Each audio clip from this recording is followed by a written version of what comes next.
सबसे दिलचस्प पे मैं आता जा रहा हूं। सफलता की यात्रा में सबसे पहली जंग कुदरत के साथ होगी तुम्हारी sir. In the process of achieving your dreams you have to fight with nature. अब आप बोलोगे ये क्या बात हुई, मैं बोलता हूं हाँ, यहीं से शुरुआत है। सफलता की यात्रा में सबसे पहली जंग कुदरत के साथ होने वाली है। पहली लड़ाई आपकी कुदरत के साथ होगी सर। कुदरत परीक्षा लेगी हर वक्त, हर घड़ी। अगर आप ईश्वर में विश्वास करते हैं तो मेरी बात नोट कर लीजिए, और कोई भी परीक्षा आपको डिगा नहीं सकती। ये परीक्षा अस्थाई होती है, ध्यान रखना। ये परीक्षा सब अस्थाई है। कुदरत ठोकेगी तुमको अच्छे से। जिंदगी में बेहतर होना है तो ठुकाई ज्यादा बेहतर होगी सर। और वो ठुकाई करेगा कौन जानते हैं? ये भरपूर प्रयास होगा कि देखें इसको जो देना चाहते हैं उसके लायक है भी या। आप इसको कुदरत का, नेचर का ट्रायल बोल सकते हैं। ये नेचर का ट्रायल है सर। आपको तकलीफ हो रही है, लोग मना कर रहे हैं, टेंशन दे रहे हैं, घर में आपका विरोध हो रहा है, तो ये नेचर का ट्रायल है। वो देखना चाहती है कि लायक है या नहीं। मैं फिर बताता हूं आपको, दिल्ली कर्नाटका के मैच में लड़का घर गया, उसका पिता गुजर गया, मां ने बोला your father expired. 46 not out आया था, अगले दिन उसको खेलने जाना था। मां ने बोला तेरे पिता गुजर गए। आपको लग रहा है मजाक हो रहा है? नहीं नहीं, शोहरत देने से पहले की इम्तिहान है।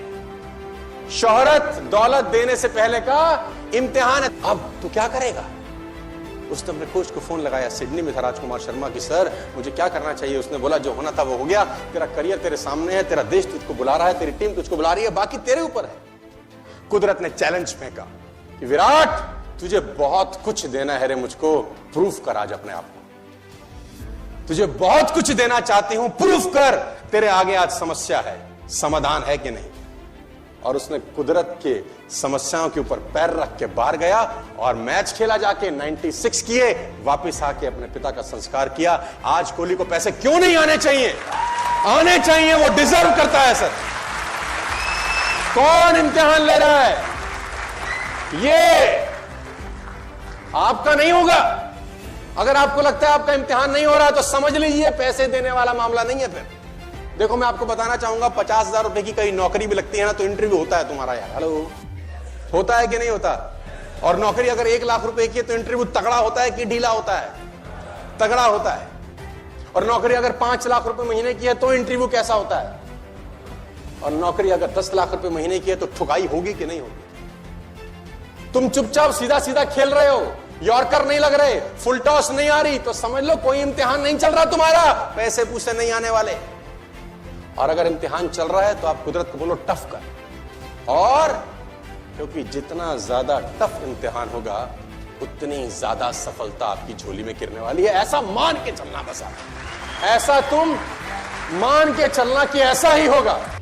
अगर एक बार आप कुदरत से जंग लड़ लो और जीत जाओ, कुछ समय के बाद ये कुदरत सहयोगी हो जाती है तुम्हारी। यही कुदरत जो तुम्हारे आगे परेशानी खड़ी करती है, एक दिन यही सपोर्ट में आके तुम्हारे खड़े हो जाएगी। और अगर कोई अड़ंगी डालेगा भी सही तो पैर उठा के फेंक देगी पहाड़ पे।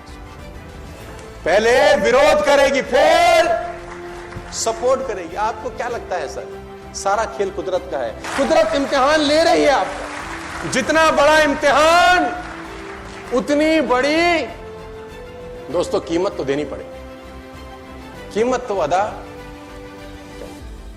कहते हैं कुछ लोग सपनों की खातिर अपनों से दूर रहे और कुछ लोग अपनों की खातिर सपनों से दूर रहे। कुछ सपनों की खातिर अपनों से दूर रहे, कुछ अपनों की खातिर सपनों से दूर रहे। मैं आपको बताना चाहूंगा, कुदरत आपकी मेहनत का एक जर्रा भी जाया नहीं करेगी। एक जर्रा भी आपकी मेहनत का जाया नहीं होता कभी भी जिंदगी में, बशर्ते आप उसको नियमित करते रहें, नियमित तौर पे करते रहें। और कीमत तो अदा करनी पड़ेगी। आज कीमत अदा कर दो, जिंदगी भर ऐश करो, या आज ऐश करके जिंदगी भर साला उसकी कीमत चुकाते रहना। कीमत तो अदा करनी पड़ेगी। You have to pay the price to become a successful human being. आपको रोज कुछ ना कुछ कीमत अदा करनी पड़ेगी। ये इतना आसान होता तो सब ना कर लेते।